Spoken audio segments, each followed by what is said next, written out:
அன்பானவர்களே, அன்பு வணக்கங்கள். குருஜி, நான் நினைத்தது ஒன்று, நடந்ததோ வேறொன்றாக இருக்கிறது. ஏன் இப்படி மாறிவிடுகிறது? எனக்கு சரியாக காரணம் தெரியவில்லை. அதை நீங்கள் கூற முடியுமா என்று ஒரு அன்பர் கேள்வி கேட்டிருக்கிறார். நினைத்ததெல்லாம் நடந்துவிட்டால் இந்த உலகில் வேறு எதுவும் இல்லை என ஒரு பாடல், கண்ணதாசனுடைய பாடல், அருமையான பாடல். மனோ தத்துவ பாடல்களை எழுதுவதில் கை தேர்ந்த கலைஞர், வல்லுனர், கவிஞர் கண்ணதாசன் அவர்கள். மனிதனுடைய வாழ்க்கையை படித்து பார்த்தவர், அனுபவித்து பார்த்தவர். நினைப்பதெல்லாம் நடப்பதில்லையே, ஏன்? மனோ தத்துவ விஞ்ஞானிகள், மருத்துவர்கள் என்ன கூறுறாங்கன்னா, நீங்க நினைக்கின்ற நினைப்பு வலுவானதாக இருக்கிறதா, ஆழமானதாக இருக்கிறதா, உறுதியானதாக இருக்கிறதா? ஒரே எண்ணத்தை நீங்கள் நினைத்தவாறு இருக்கிறீர்களா? இப்படி இருந்தால்தான் அந்த நினைத்த காரியம் நடக்கும். நினைத்து உடனே மறந்து விட்டால் அந்த காரியம் நடக்காது. அதில் நீரில் போட்ட கோலங்களாக உடனேயே கலைந்துவிடும். உங்களுடைய நினைப்புகள் கல்லில் செதுக்கப்பட்ட எழுத்துக்கள் போல அழியாத வண்ணம் ஆழமாக, அழுத்தமாக உங்களுடைய எண்ணங்கள், நினைப்புகள் இருக்க வேண்டும். உங்க மனம் இருக்குது, அது மேல் மனம், நடுமனம், ஆழ்மனம் என்ற 3 நிலைகளில் இருக்கிறது. Conscious mind, subconscious mind, super conscious mind. நீங்க மேல் மனத்தில் நினைக்கின்ற நினைப்புகள் எக்காலத்திலும் நடக்காது. உங்களுடைய நினைவுகள் மேல் மனத்தில் பதிவானால், ஓடுகின்ற நீரிலே எழுதுகின்ற எழுத்துக்கள் உடனடியாக எப்படி மறைந்து விடுமோ அதுபோல உங்களுடைய நினைப்புகள் எல்லாம் அடுத்த நிமிடமே அது மறைந்து விடும். உடனே வேற ஒன்று நினைப்பீங்க. ஒரே நினைப்பை ஒரு நாளைக்கு நீங்க எத்தனை முறை நினைக்கிறீங்க? அதை கொஞ்சம் சிந்திச்சு பாருங்க. ஒரு 100 முறையாவது உங்களுடைய ஒரு நினைப்பு உங்கள் மனதிலே இருக்குதா? கிடையவே கிடையாது.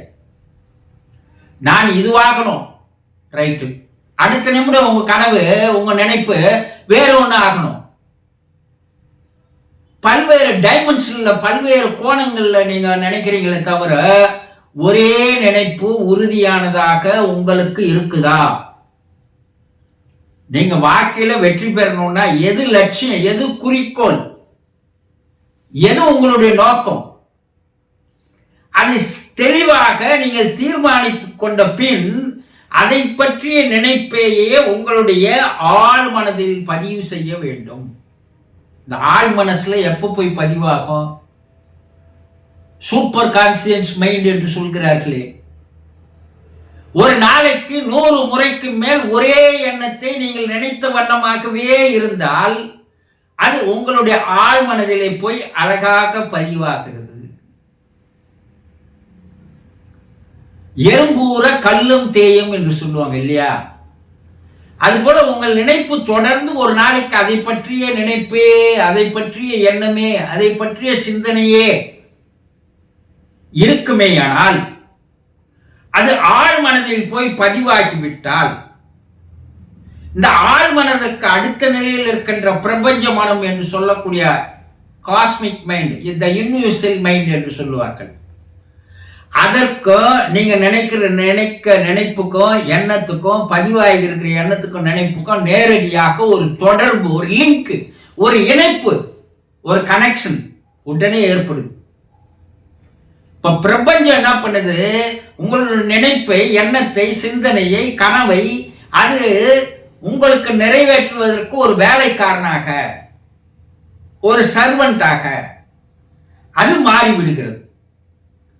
பிரபஞ்சமானது, யூனிவர்சல் ஆனது உங்களுடைய நினைப்பை வெற்றிகரமாக நடத்துவதற்கு, நிறைவேறுவதற்கு உண்டான சூழ்நிலைகளை, வாய்ப்புகளை, சந்தர்ப்பங்களை அதுவாக எடுத்து வந்து தந்து உங்களை ஊக்கப்படுத்தி, உற்சாகப்படுத்தி, உங்களை உரமேற்றி அதற்கு சரியான வழியில் உங்களை இழுத்து சென்று உங்களுடைய நினைப்பை நிறைவேற்றுகிறது. இதுதான் நடக்கக்கூடிய விஷயம். நீங்க நினைக்கிறது அடுத்த நிமிடம் மறந்துடுறீங்க. ஒரு நாளைக்கு 10 முறை கூட நினைக்கிறது இல்ல. அந்த நினைப்புகள் எல்லாம் கலைந்து போகின்ற மேகங்களாக கலைந்து போய்விடுமே தவிர அது உங்கள் ஆழ்மனதில் போய் பதிவாகாது. நீங்க ஒன்றை நினைக்கிறீங்க, அந்த நினைப்பை முதலில் நீங்க செய்ய வேண்டியது உங்களுடைய ஆழ்மனதில் எடுத்துட்டு போய் பதிவு செய்வதற்கு ஒரு நாளைக்கு 100 முறைக்கு மேலாவது அதே நினைப்பை, அதே எண்ணத்தை, அதே சிந்தனையை, அதே குறிக்கோளை, அதே நோக்கத்தை நீங்கள் பதிவு செய்து கொண்டே இருக்க வேண்டும். அந்த ஆழ் மனசுல எப்போ பதிவு செய்யணும்னா, இன்னும் அழகா அது போய் வலுவா அந்த நினைப்பு ஆழ்மனதுல போய் அப்படியே பதிவாகணும்னா காலை வேளை நீங்க பிரம்ம முகூர்த்தம் என்று சொல்லுவார்கள். அந்த பிரம்ம முகூர்த்த வேலையில உங்களுடைய நினைப்பு ஒரு 100 முறை சொன்னீங்கன்னா அந்த நினைப்பு நாளெல்லாம் சொல்லுவதை விட அந்த 1 மணி நேரத்தில் போய் பதிவு செய்திருக்கீங்கன்னா ஆழ் மனசுல போய் பதிவாகி அந்த பதிவு பிரபஞ்சத்திற்கு அனுப்பப்பட்டு பிரபஞ்சத்தில் பதிவாகி விடுகிறது. இதுதான் விஞ்ஞான ரீதியாக தருகின்ற விளக்கம். இப்ப பிரபஞ்சத்தில் பதிவானது அதற்குண்டான சூழ்நிலையில, வாய்ப்புகளை, சந்தர்ப்பங்களை அது எங்கேயோ அகில உலகமெல்லாம் போய் பரவி அதற்குண்டான ஒரு நல்ல ஒரு வாய்ப்பை எடுத்து வந்து உங்களுக்கு தந்து உங்களை உற்சாகப்படுத்துகிறது. அப்போ நினைப்பது ஒன்றாக நடப்பது வேறாக இருப்பது. ஏன்னா நீங்க நினைக்கிற நினைப்பு ஒரு நாளைக்கு குறைந்தபட்சம் அந்த நினைப்பு 100 முறையாவது நீங்கள் நினைத்து கொண்டே இருக்க வேண்டும். அந்த நினைப்பு தவிர வேற நினைப்பு இருக்கக்கூடாது. அப்படி இருந்தால் நீங்கள் நினைத்தது நினைத்தபடி நிச்சயமாக நடக்கும் என்பதில் சந்தேகமே இல்லை. இதற்கு மனோதத்துவ விஞ்ஞானிகள், மருத்துவர்கள் எல்லாம் ஆயிரக்கணக்கான விளக்கங்களை தருகிறார்கள். அப்ப இதுவரைக்கும் சாதித்தவன், வெற்றி பெற்றவன் எல்லாம் என்னன்னா ஒரே குறிக்கோள், ஒரே நோக்கம், ஒரே எண்ணம், ஒரே சிந்தனை, ஒரே நினைப்பு. அதையே அவன் தொடர்ந்து அதிலேயே இருந்ததால் அவன் வெற்றி பெற்றான். அப்போ நினைத்தது நினைத்தபடி நடக்க வேண்டும் என்றால் உங்கள் நினைப்பு ஆழ் மனதில் போய் பதிவு செய்கின்ற வேலையை நீங்கள் சரியாக செய்தால் நீங்கள் வாழ்க்கையில் நினைத்ததெல்லாம் நிச்சயமாக நடக்கும். புரிந்து கொண்டீர்களா? சந்தோஷம்.